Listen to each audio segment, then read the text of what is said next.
Namastê, queridos e queridas ouvintes. O Deus que habita o meu coração saúda o Deus que habita o coração de todos, de cada um de vocês.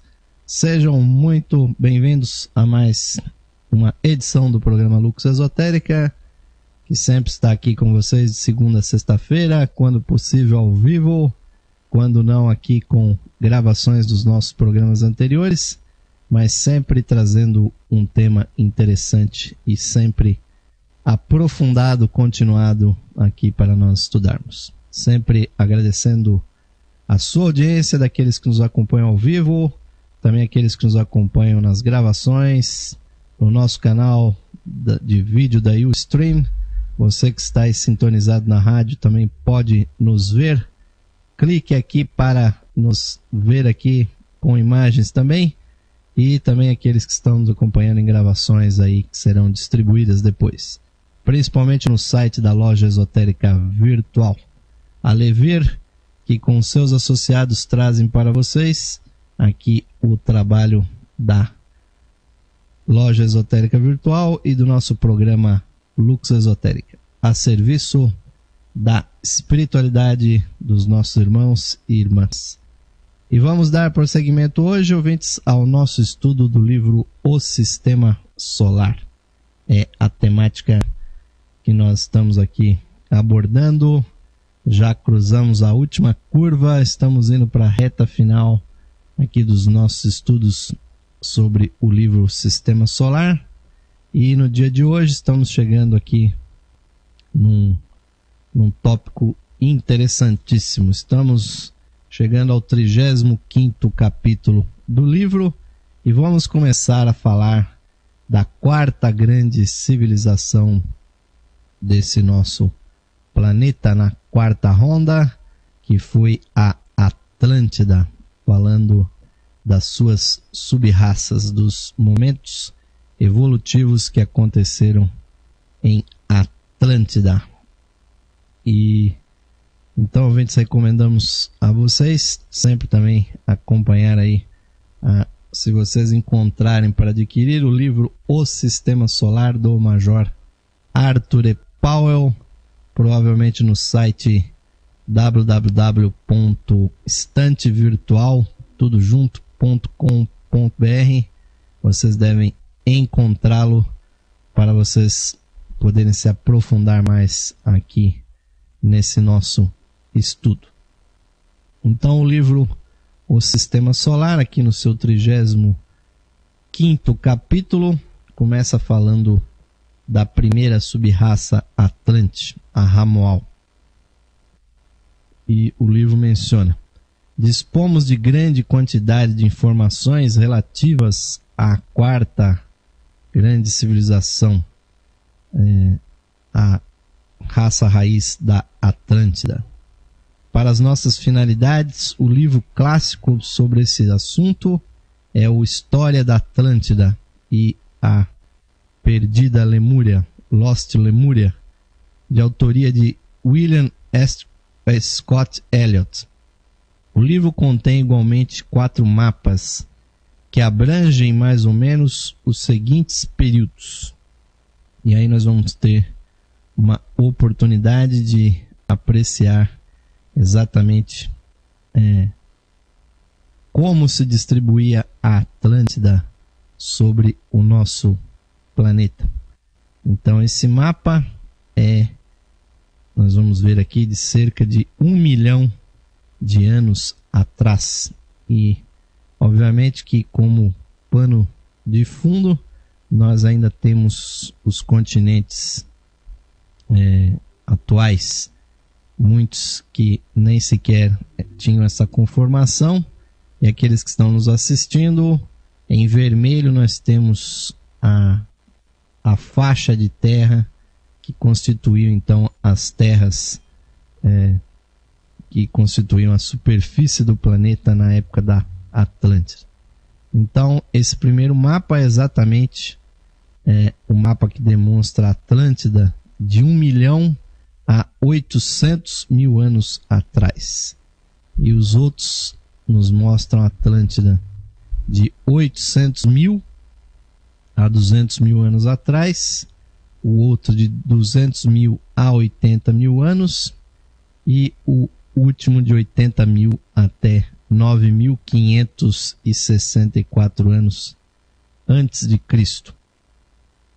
Então, durante o período deste primeiro mapa que nós estamos acompanhando, a Atlântida se estendia de uns poucos graus a leste da Islândia até mais ou menos o sítio ocupado pela nossa querida cidade do Rio de Janeiro, que é nominalmente aqui mencionada nesse livro. Então podemos ver aqui com zoom que o sul do continente de Atlântida terminava exatamente nas imediações aqui da cidade do estado do Rio de Janeiro. Se estendia também para dentro do Brasil, em grande parte da América do Sul, na sua região central, e pegava quase que toda a região norte da América do Sul. Então se estendia desde a Islândia lá em cima até o Rio de Janeiro na sua parte mais austral. Abrangia também o Texas, o Golfo do México, os estados meridionais e orientais da América, também o Labrador. E o setor que vai dali, desde as Américas até a Irlanda e a Escócia, isso já na Europa. E uma pequena parte do norte da Inglaterra. Estendia-se também do Brasil à costa do Ouro africana, se estendendo por aquela área que hoje está tomada pelo oceano, que leva exatamente o nome do continente, o Oceano Atlântico. E o período do segundo mapa, que nós vamos apreciar aqui, que mostra a Atlântida justamente na época da sua maior catástrofe, né? Há cerca de 800 mil anos atrás, é da época chamada Miocena. Grande parte do norte do continente estava submersa e o resto muito dividido. Então começou um processo de fragmentação do continente Atlântico. Um abismo separava o crescente continente americano do resto da Atlântida, desde mais ou menos 50 graus de latitude norte até uns poucos graus ao sul do Equador. Também ocorreram consideráveis afundamentos e elevações em outras partes do mundo. As ilhas britânicas, por exemplo, faziam parte da imensa ilha que abraçava a Península Escandinava, o norte da França e todos os mares intervenientes e alguns mares circundantes. O período do terceiro mapa, que abrange vamos ver aqui, de 200 mil até 80 mil anos atrás.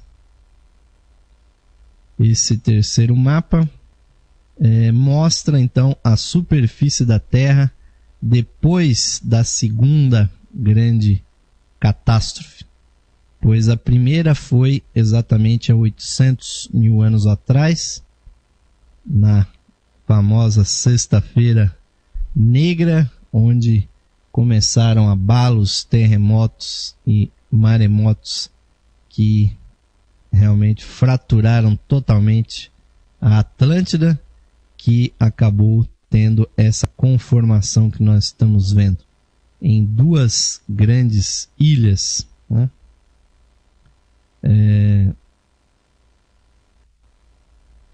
Há cerca de 200 mil anos atrás, uma segunda grande catástrofe se abateu então sobre as duas ilhas que sobraram de Atlântida. A ilha do norte, né, que era chamada Ruta, e uma mais abaixo, meridional chamada de Daitya. As futuras Américas do Norte e do Sul estavam separadas uma da outra, e o Egito totalmente submerso nessa época de 200 mil anos atrás. E a ilha escandinava ligava-se à futura Europa.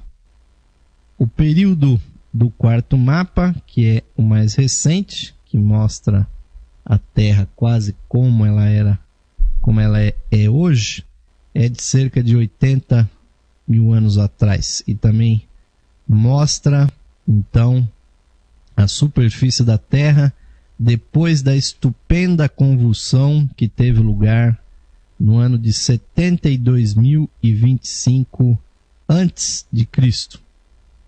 E nesta grande catástrofe, a ilha de Daitya, a ilha mais ao sul, desapareceu quase de todo. E a grande ilha ao norte, a ilha de Ruta, viu-se reduzida à ilha relativamente pequena de Poseidones, mais ou menos no centro do Oceano Atlântico. E é muito interessante que, mesmo nos dias atuais, onde essas porções de terra não se encontram mais naquelas posições, mas as correntes marítimas ainda circundam como se fosse circundando a ilha que sobrou, a ilha de Atlântida, a última das ilhas de Poseidones que estavam ao norte. E isso é interessante porque provavelmente ficaram correntes magnéticas que impedem as águas de atravessar desde a Europa até as Américas e das Américas até a Europa de maneira reta. As águas sempre vão contornando, como se estivessem contornando a grande ilha que estava lá quase que na sua íntegra 72 mil anos atrás. Então a superfície terrestre era aproximadamente igual à de hoje, conquanto as ilhas britânicas ainda estivessem unidas à Europa, o mar Báltico não existisse e o deserto do Saara fosse, àquela época, um grande oceano. E o Egito totalmente submerso. E finalmente, há cerca de 9.564 anos antes de Cristo, a ilha restante chamada Poseidones, afinal submergiu. E essa última catástrofe é aquela que se menciona classicamente nos escritos de Platão e também nos grandes épicos religiosos que se encontra no Oriente Médio, na Índia, e as próprias escrituras judaicas e egípcias também relatam essa grande catástrofe final, que as datações variam, mas acrescentando-se mais 2.000 anos, 2.011 anos, a esses 9.564 anos mencionados aqui no livro, nós vamos chegar mais ou menos aos 11.000 anos que se diz terem decorrido desde a época do afundamento da última porção de Atlântida até o nosso tempo.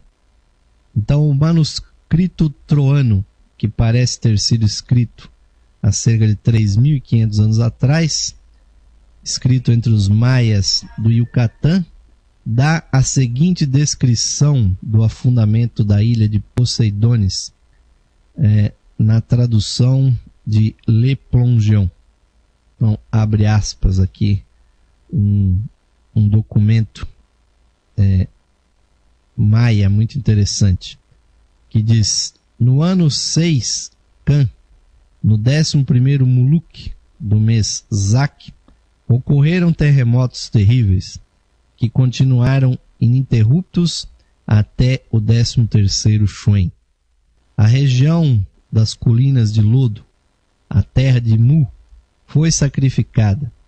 Erguida por 2 vezes, desapareceu de Inopino durante a noite, enquanto a bacia era continuamente sacudida por forças vulcânicas, que, aprisionadas, fizeram a terra afundar e erguer-se por diversas vezes e em vários lugares. Por fim, a superfície cedeu, e 10 países foram despedaçados e dispersos. Incapazes de resistir à força das convulsões, afundaram todas essas terras com seus 64 milhões de habitantes, há 8.060 anos antes de ser escrito esse livro. É um documento interessantíssimo que fala do afundamento da última das ilhas de Atlântida, a ilha de Poseidones, bem no meio do Oceano Atlântico. E além das 4 grandes catástrofes mencionadas, houve muitas outras de menores proporções. Cada um dos reis e sacerdotes iniciados, que obedeciam à boa lei, inteirados de antemão das calamidades iminentes, converteram-se num centro de advertência profética e, finalmente, líder de um grupo de colonos. Então, durante esse período de Atlântida, se seguiram 7 grandes momentos, 7 grandes sub-raças, chamadas a primeira Ramoal, a segunda Tlavatli, a terceira a Tolteca, a quarta a Turaniana, a quinta os Semitas originais, a sexta chamada Acadiana e a sétima sub-raça da Atlântida chamada de Mongólica. Com exceção das 2 primeiras, a Ramoal e a Tlavatli, com exceção das 2 primeiras, os nomes são os dados pelos etnólogos aos vestígios dessas sub-raças, ou partes delas, que eles encontraram. As 2 primeiras receberam os nomes que elas davam a si mesmas. E aí nós podemos passar a considerar sobre a primeira das sub-raças Atlantes, e o começo, então, da civilização Atlante, que obviamente começou a partir do trabalho que foi feito com os lemurianos, ou seja, o ponto de partida do trabalho dos mestres que haviam de modelar então um novo tipo humano era a partir desse ser que para nós ainda é muito tosco, que eram os lemurianos. Então se diz aqui no livro, citando o livro Homem, de onde como veio e para onde vai. Sanat Kumara, o grande chefe da hierarquia, começou quase imediatamente após a sua chegada a tomar providências para a fundação da 4ª raça raiz. Por consequência, o Manu da 4ª raça escolheu então os corpos que eram menores, mais densos e melhores entre os lemurianos. E aqui o próprio livro indaga se teria sido da 4ª sub-raça dos lemurianos, na ocasião em que estavam sob a orientação dos reis iniciados, e fez com que almas adequadas encarnassem nos corpos por ele escolhidos. Parece que surgiram muitas dificuldades e segregaram-se as tribos. Seus membros, os lêmures que foram escolhidos, realizaram casamentos endógamos por longos períodos, casando-se assim apenas entre eles mesmos. E os melhores foram selecionados e emparelhados com os melhores de outro grupo segregado. O Manu e seus discípulos também encarnaram no intuito de aprimorar o tipo físico. Cumpre não esquecer que muitos iniciados e seus discípulos, procedentes do Nirvana intercatenário, onde as almas ficam aguardando a transferência das cadeias planetárias e principalmente a transferência entre a cadeia lunar e a cadeia terrestre. Então, esses iniciados e seus discípulos, tendo encarnado na sexta sub-raça lemuriana, haviam aperfeiçoado muitíssimo seus corpos, que também foram utilizados pelo Manu para seus propósitos, de modo que grande número de entidades desenvolvidas se colocou à frente das demais e então impulsionou as coisas para frente.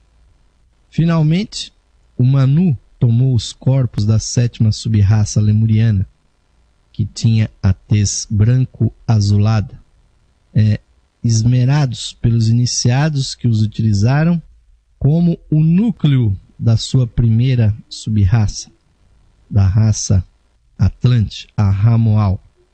A princípio, só o grupo de iniciados e seus discípulos entrou nesses corpos, não se tomando nenhum dos que tinham evoluído anteriormente na cadeia terrestre. A colônia do povo da sétima sub-raça estabeleceu-se na região, ora representada por Ashanti e pela Nigéria Ocidental, que era então um promontório a noroeste da ilha-continente e abrangia o Cabo da Boa Esperança e partes da África Ocidental. Durante gerações, a colônia evitou misturar-se com um tipo inferior, e o seu número aumentou até que ela se aprontou para receber o novo impulso rumo à hereditariedade física que o Manu estava destinado a promover. O Manu eliminara o azul da cor do seu povo, passando através da púrpura para o vermelho, e a seguir misturando com o branco azulado da sétima raça lemuriana. Obteve assim um tipo para os Ramoals que devemos chamar plenamente humanos e que poderíamos imaginar vivendo entre nós. Foi todo um processo que obviamente leva bastante tempo, né? Não é de uma hora para outra que esses aperfeiçoamentos que aconteceram foram sendo providos pela própria encarnação dos mestres da Fraternidade Branca e principalmente pelo Senhor da civilização, que é o Manu. E aí, a partir daquele tipo que era o Lemuri, se chegou até o tipo absolutamente parecido com a nossa aparência atual. E cerca de 1 milhão de anos se gastou no estabelecimento desse tipo racial, tomando-se muito cuidado e tendo muito trabalho para chegar a uma mediana semelhança com o tipo que o Manu se incumbira de produzir.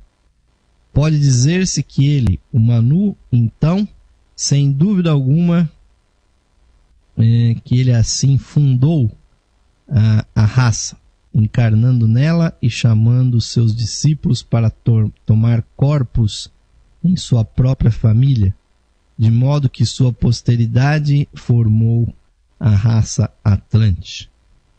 O Manu de uma raça, num sentido quase literal, é o seu progenitor, o seu pai, pois toda a raça tem o Manu como antepassado físico. E nem os descendentes imediatos do Manu, entretanto, tinham uma aparência muito atraente, embora representassem um imenso aprimoramento em relação à população circundante. Eram de fato menores do que esta, mas não tinham organização nervosa digna desse nome, e seus corpos astrais careciam de forma. Ele mesmo modelou e aperfeiçoou seu corpo físico e tornou semelhante ao seu corpo astral e mental, modificando o pigmento da pele até vê-la assumir uma coloração quase igual à cor designada para a raça. A Atlântida, antigamente a terminologia que se usava que era a chamada raça amarela. Então, depois disso, muitas gerações se passaram antes que a jovem raça tomasse posse do seu continente, a Atlântida. Mas a partir desse ponto, principiaram a chegar carregamentos de almas vindas do nirvana intercatenário para habitar os corpos da quarta raça. E temos que considerar que o Manu da quarta raça raiz era um dos mestres vindos de Vênus, juntamente com o Sanat Kumara e os senhores da chama que aportaram no nosso planeta para introduzir aqui a fraternidade branca e dar um impulso muito forte à evolução do nosso planeta. Toda essa história, ouvintes, é realmente uma rememoração da história oculta do nosso planeta, que é muito mais ampla, muito mais extensa do que a nossa ciência sequer sonha, ouvintes, e está registrado nos anais do esoterismo, do ocultismo, inclusive em outro livro que nós já trabalhamos aqui, do Sr. Leadbeater, grande escritor teosófico, Os Mestres e a Senda. Ele menciona que os mestres que vivem no Oriente possuem nas suas cavernas ocultas estátuas representando todas as raças e sub-raças, os tipos corporais dessas raças e sub-raças do passado. Verdadeiro museu antropológico da evolução da humanidade, que finalmente, depois de muitos anos de aprimoramento, chegou ao tipo atual, mas esse aprimoramento ainda vai continuar, principalmente no nível abstrato, não tanto no nível físico, mas no nível interno, espiritual. E nós vamos continuar falando disso no segundo bloco do nosso programa Lux Esotérica de hoje. Agradecemos aí a audiência daqueles que estão nos acompanhando ao vivo, estão também nos ouvindo e nos assistindo. Muito obrigado pela presença de vocês e aqueles que estão nos acompanhando aí nas gravações no site da Loja Esotérica Virtual, a Levir, e também nos nossos canais da Ustream e do YouTube. Então, ouvintes, vamos ao intervalo e voltamos já.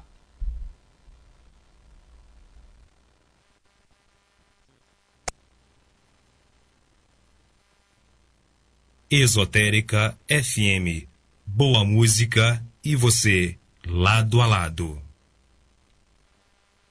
Saudações, amigos e amigas ouvintes sintonizados no programa Lux Esotérica, que vai ao ar de segunda a sexta-feira às 21 horas, com a apresentação de Osmar de Carvalho. Você, caro amigo ou amiga, pode auxiliar a continuidade de nossos trabalhos patrocinando as atividades da Loja Esotérica Virtual e da Esotérica FM. Você pode ser nosso patrocinador, associando-os por meio de uma pequena quantia que auxilia na manutenção de nossas atividades, que estão a serviço da qualidade de vida de nossos ouvintes. Você pode se associar visitando o site da Loja Esotérica Virtual, a Levir, no site em levir.com.br, e clicando na opção de associação. Nós retornaremos a você o seu patrocínio por meio dos brindes de associação. Associe-se hoje mesmo, amigo ou amiga ouvinte, e receba o seu mapa numerológico, baseado em seu nome e data de nascimento. Este estudo revelará para você o poder oculto do seu nome, suas influências, as facilidades e obstáculos que as vibrações do seu nome provocam em sua vida, além das análises do seu número da personalidade, da alma, número de origem, de destino, número anual. Você receberá previsões com as tendências mensais para a sua vida. Além do seu mapa numerológico, ao se associar você receberá também um CD com todas as conferências disponíveis no site da Loja Esotérica Virtual. São mais de 300 palestras tratando dos mais diversos assuntos espiritualistas, que você poderá ouvir no seu computador, ou no seu equipamento de áudio portátil. Amigo ou amiga, Grato por sua audiência e o seu prestígio. E aos que tiverem disponibilidade material, somos gratos pelo seu patrocínio por meio da sua associação na loja esotérica virtual. Sua ajuda e patrocínio garantem as condições para a continuidade de todos os nossos trabalhos e da continuidade da programação da Rádio Esotérica FM. Obrigado, amigos e amigas ouvintes, pelo seu apoio. Que Deus possa abençoar a todos os ouvintes da programação da Rádio Esotérica FM.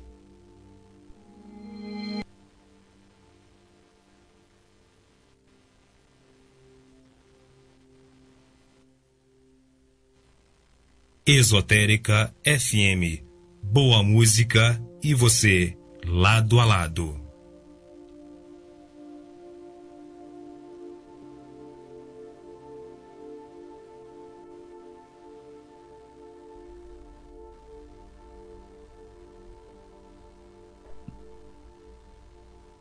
Sim, caros ouvintes, estamos retornando agora para o segundo bloco do programa Lux Esotérica de hoje.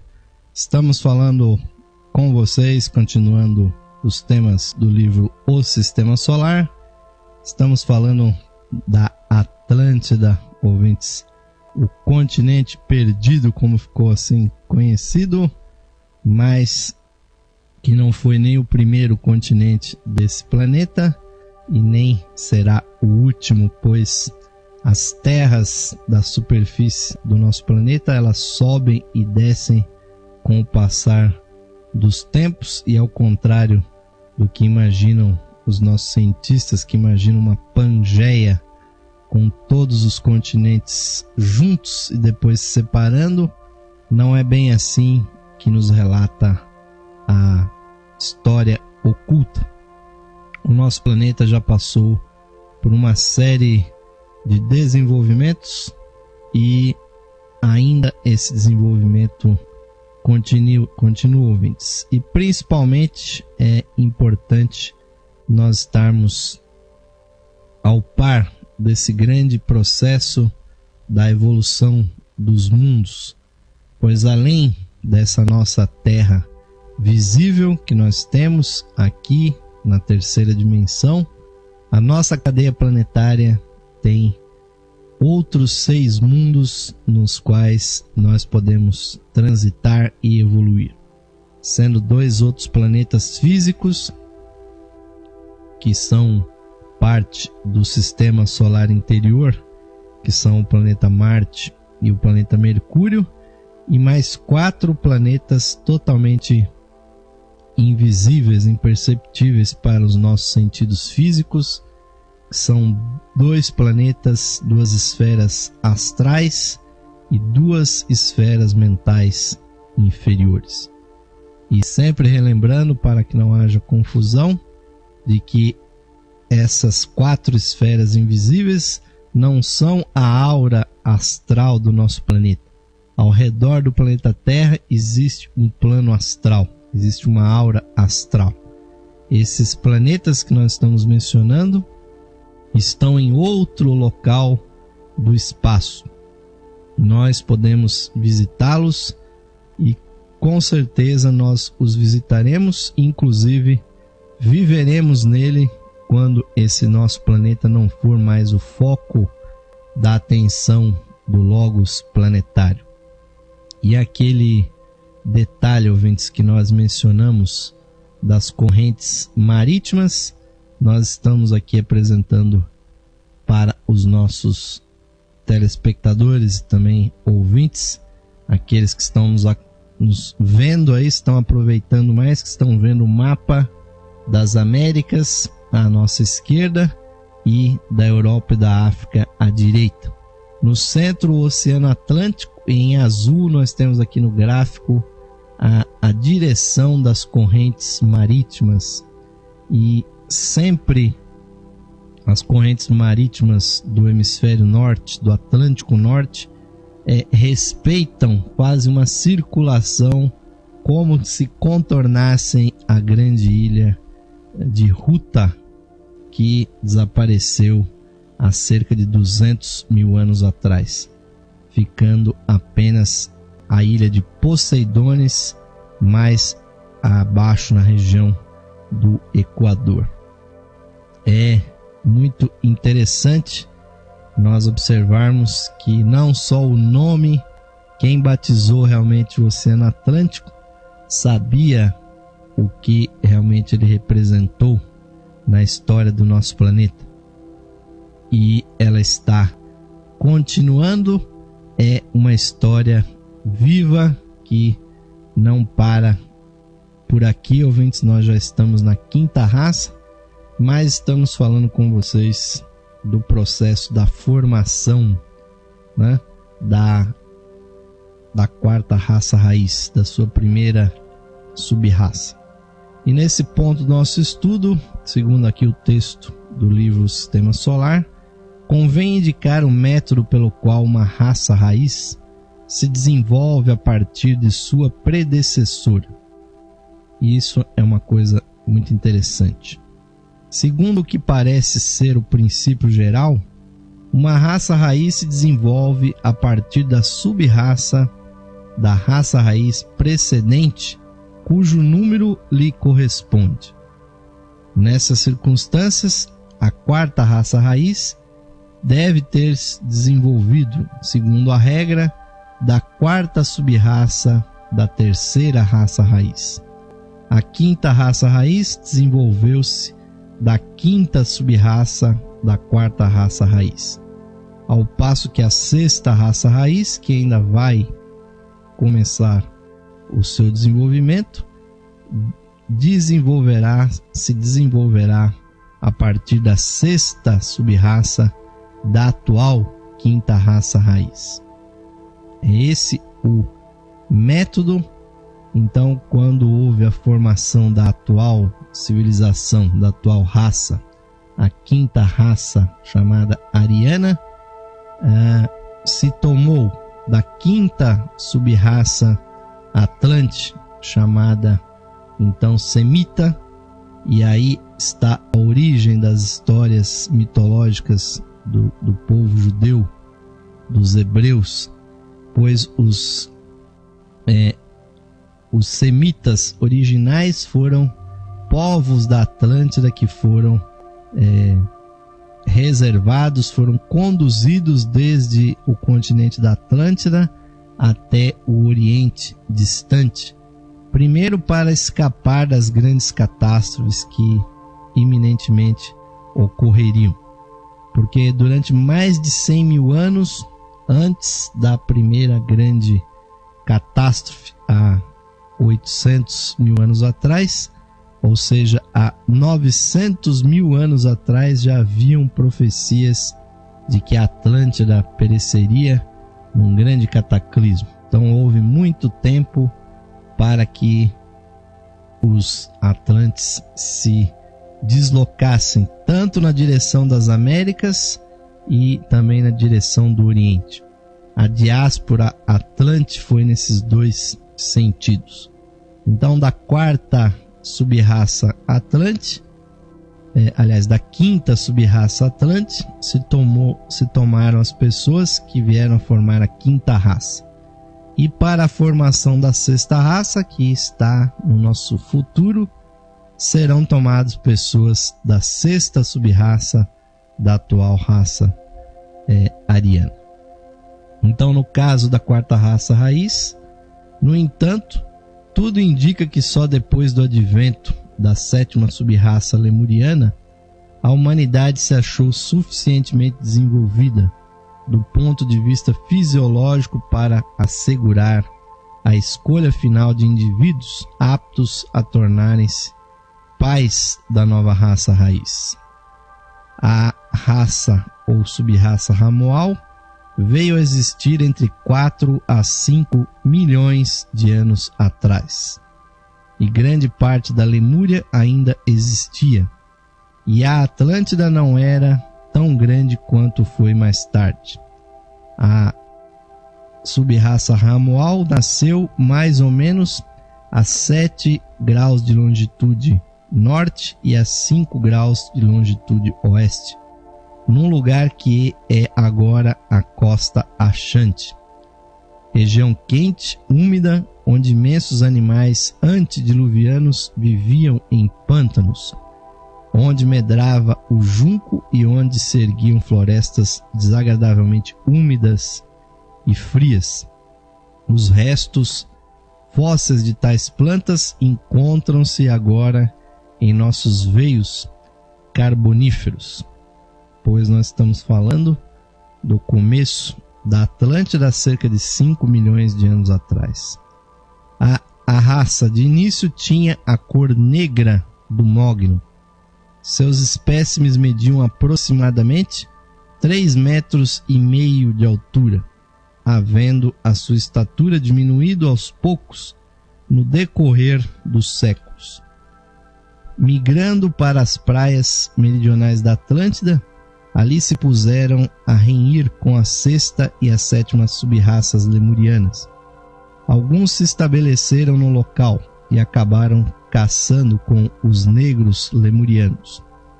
Outros alcançaram os extremos promontórios norte-orientais contíguos à Islândia, onde aos poucos foram adquirindo uma coloração mais clara e cerca de 1 milhão de anos atrás apresentavam uma compleição toleravelmente loira.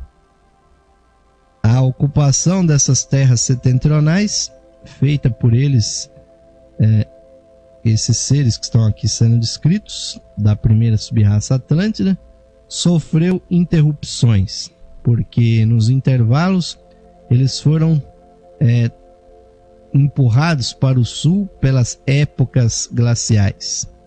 A cada 30 mil anos, mais ou menos, ocorre uma época glacial de menor importância.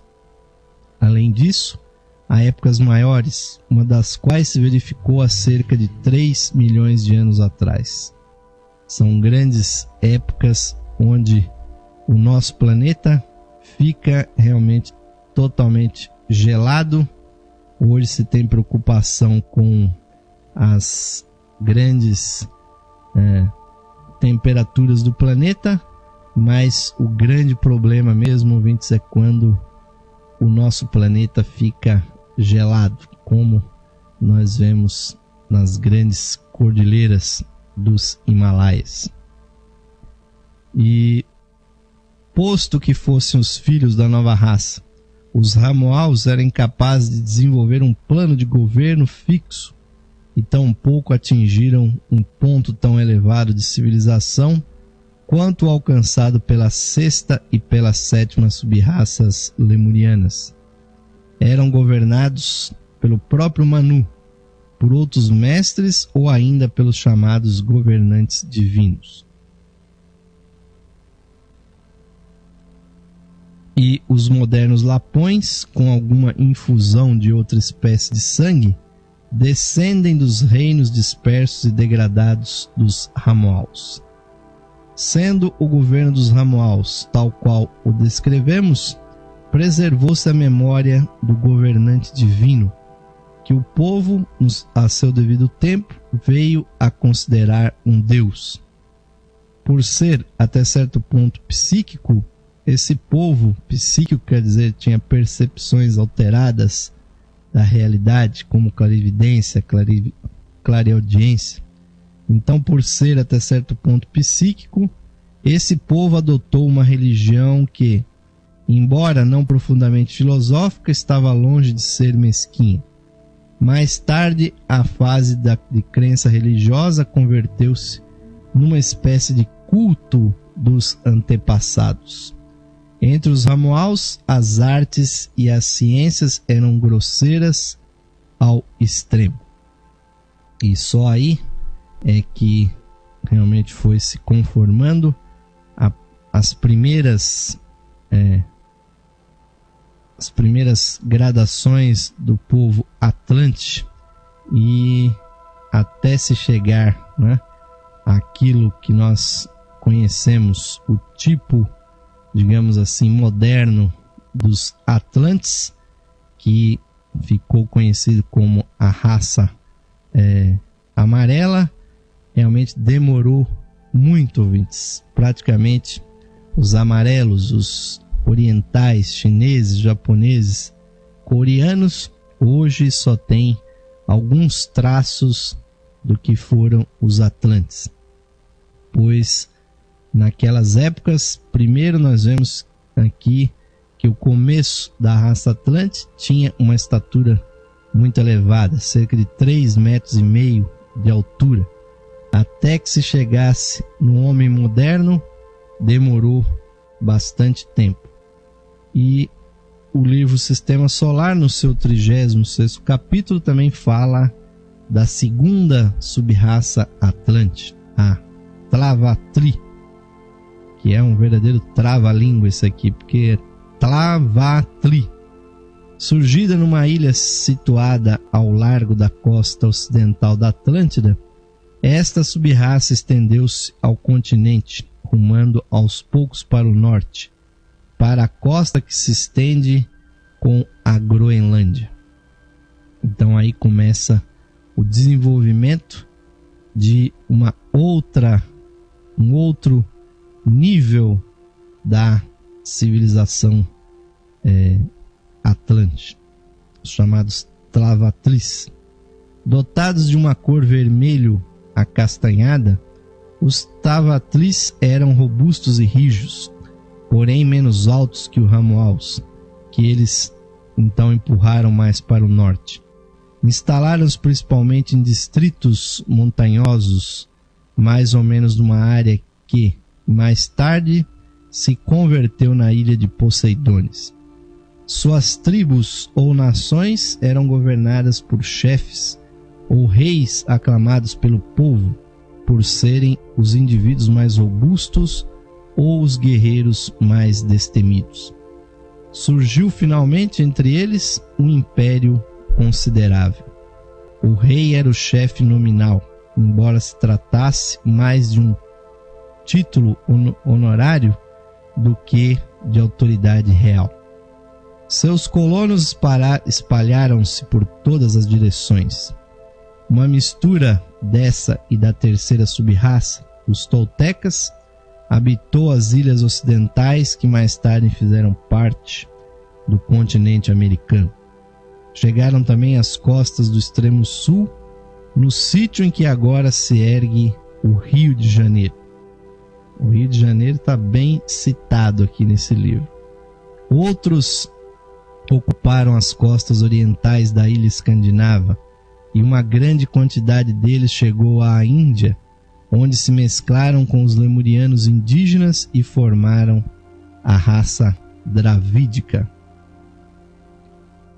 Num período subsequente, ocuparam o sul da América do Sul, de modo que os Patagões têm, com toda a probabilidade, uma remota ascendência Tlavatli. Remanescentes dessa sub-raça, como, por exemplo, os Ramoaus, têm sido encontrados nos estratos quaternários da Europa Central.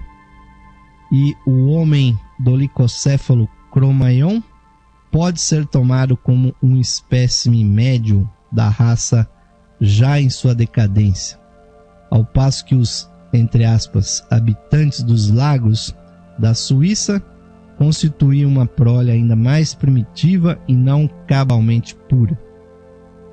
Os únicos espécimes de sangue razoavelmente puro dessa raça que agora existem são alguns índios pardos da América do Sul. Os birmaneses e siameses constituem uma mistura dos Tlavatlis com uma das sub-raças da quinta raça raiz, a raça ariana.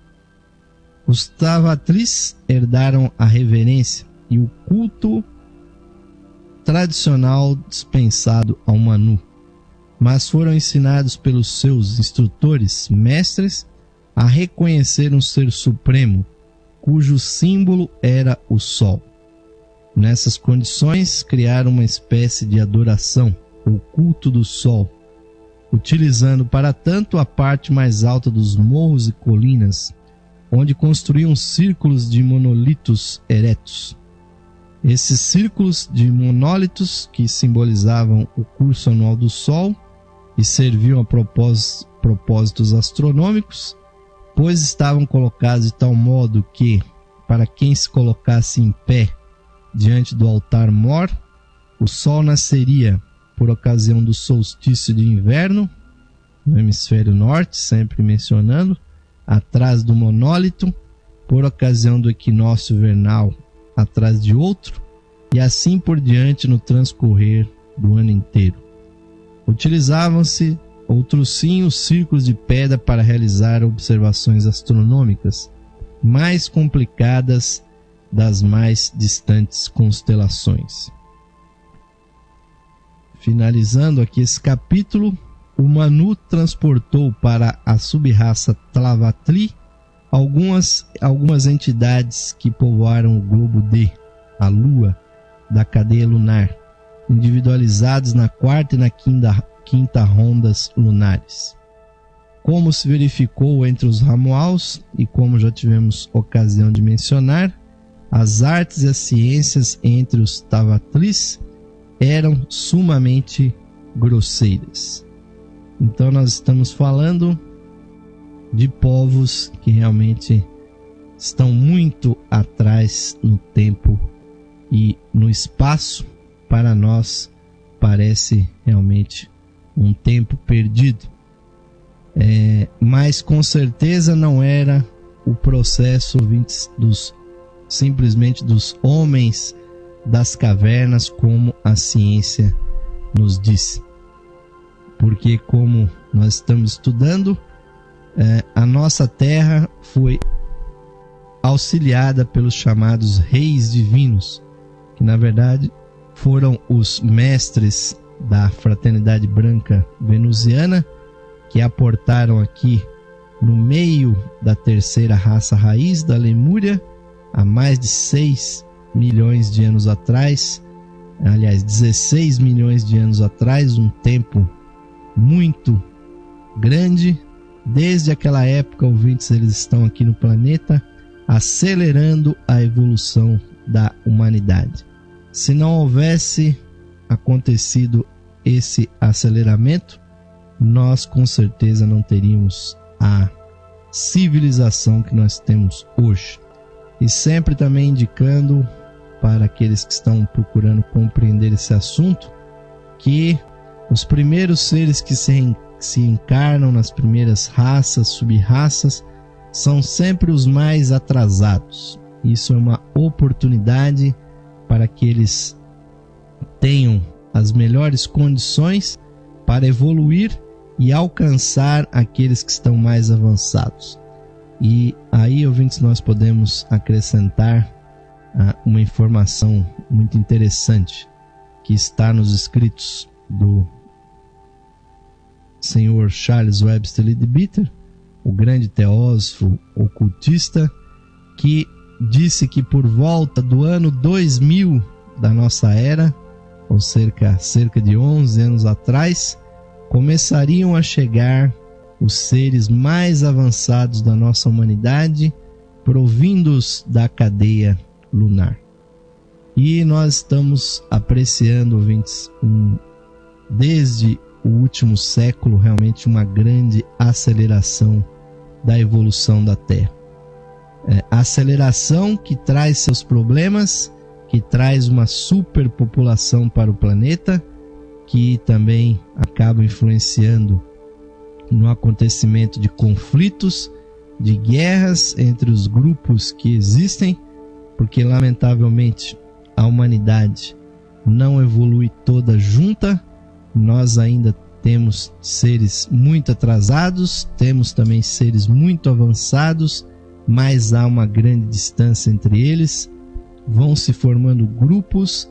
Há os seres que se individualizaram, ou seja, que saíram do reino animal por métodos não convenientes, animais que se tornaram humanos pelo medo, pelo ódio, pelo egoísmo, pela aversão que tinham pela humanidade lunar, e isso traz, infelizmente, para a nossa humanidade condições adversas.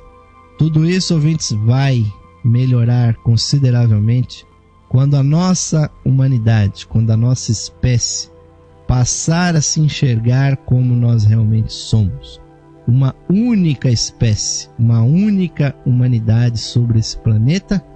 Não que necessariamente vai ser preciso um governo mundial, não é isso, ouvintes. O que realmente importa é que nós passemos a nos considerar uma única espécie, não como países separados, etnias separadas, com línguas diferentes, culturas diferentes. Tudo isso realmente existe, mas enquanto espécie, nós todos somos unos.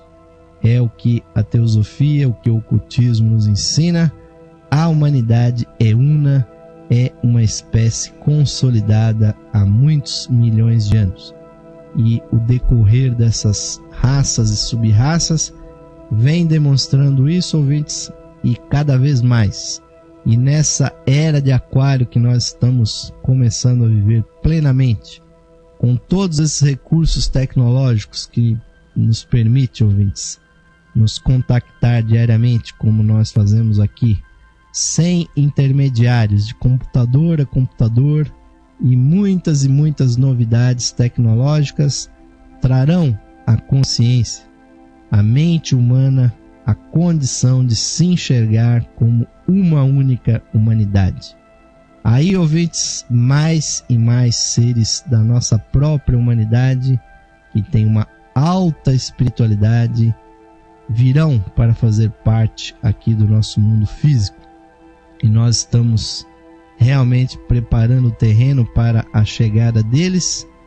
Nós temos que construir um mundo mais justo, um mundo mais equilibrado, mais harmonizado, para que eles, ouvintes, e nós mesmos tenhamos melhores condições para evoluir.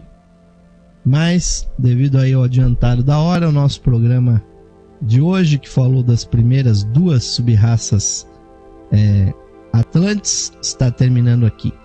E agradecemos sempre o prestígio de vocês, mas convidamos a todos para fazermos a nossa última e espiritual vibração, ouvintes.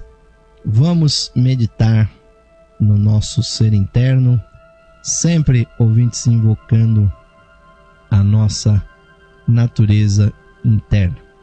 É isso que faz com que o ser humano se erga além daquilo que nós vemos no mundo atual. Seres apenas egoístas. Nós que somos espiritualistas devemos vibrar uma luz interna. Então convido a você, ouvinte, vamos nos internalizar. Uma vez mais, nos volvendo para o nosso ser interno, sentindo o batimento cardíaco e, com o poder da nossa mente, visualizando dentro dos nossos corações a chispa divina, a joia inefável que repousa sobre o lótus dos nossos corações. Que essa luz brilhe intensamente, ilumine todo o nosso corpo, se irradie pela nossa aura, iluminando, pacificando todo o nosso ser e ao nosso redor. Vamos procurar nesse instante compreender, internalizar e realizar o sentido das palavras do mantra do ser interno, que nos dizem o seguinte: mais radiante do que o sol, mais puro que a neve e mais sutil que o éter, é o ser que habita os nossos corações. Esse ser sou eu. Esse ser somos nós, unidos a toda a vida manifestada no universo. Paz,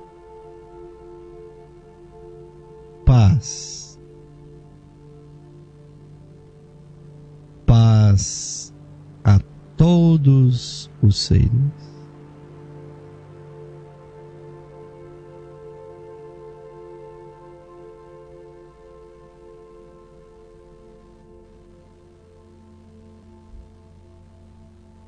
Namastê, Om Shanti.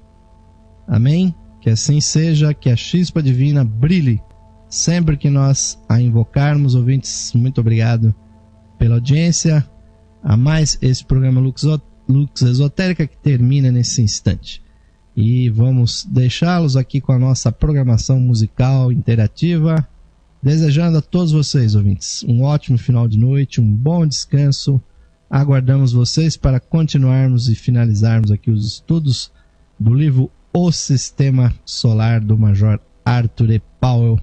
Vamos continuar estudando aí as sub-raças da Atlântida e também da nossa raça ariana, que está em pleno curso. Fique então aqui, ouvintes, o virtual, mas sempre forte, fraternal, caloroso abraço para todos vocês. Muito obrigado pela audiência, pelo carinho. Até a próxima edição do programa Lux Esotérica.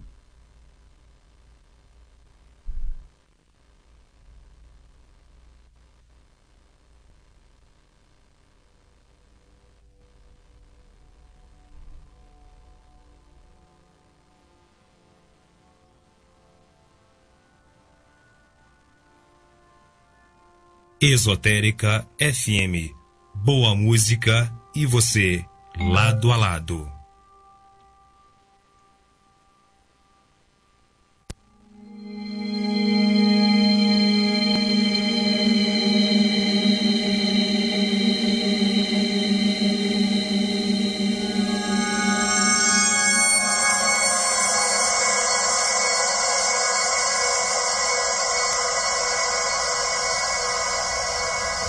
Saudações, ouvintes sintonizados aqui na frequência digital da Esotérica FM. Convidamos a todos para ouvirem o programa Lux Esotérica, que ocorre de segunda a sexta-feira às 21 horas aqui na Esotérica.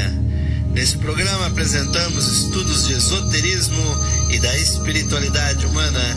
Aguardamos a sua audiência, queridos amigos e amigas ouvintes, para o programa Lux Esotérica, de segunda a sexta-feira às 21 horas, aqui na Esotérica FM. Música e sabedoria para a sua